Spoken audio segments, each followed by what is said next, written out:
Welcome sa Impormasyon. Dengue. Ano nga ba ito at paano ito maiiwasan? Alamin natin ang pinagmumulan, paano kumakalat, mga dapat na gawin, at kapag may mga nararanasang sintomas ng dengue, at paano makakaiwas dito. Ang dengue ay isa sa sakit na galing sa virus na naihahawa sa mga tao sa pamamagitan ng kagat ng babaeng lamok o Aedes. Ano-ano nga ba ang mga sintomas nito?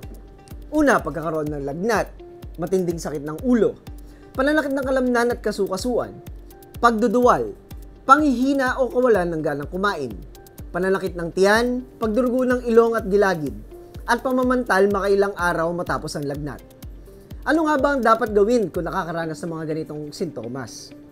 Ang una, agad na kumonsulta sa pinakamalapit na ospital o health center sa inyong lugar upang masuri ng doktor at mabigyan ng karampatang lunas. Ano-ano ang mga paraan upang makaiwas sa sakit na dengue? Sabi nila, you have to search and destroy ang mga breeding sites ng mga lamok. Secure self-protection katulad ng insect repellent, pagsusuot ng pantalon at paggamit ng kulambo. Support fogging at spraying para mapigilan ng outbreak. Sama-sama nating puksain ang dengue. Sa panahon ng fake news at maling impormasyon, kaalaman ang ating panlaban. Muli, ito si Tito Nick mula sa City Information Office. Manatiling nakaabang sa mga impormasyong magdadagdag ng kaalaman. Mag-subscribe, like at follow sa aming mga social media accounts at CIO San Pablo, Facebook at YouTube. Hanggang sa muli, ito ang Impormasyon.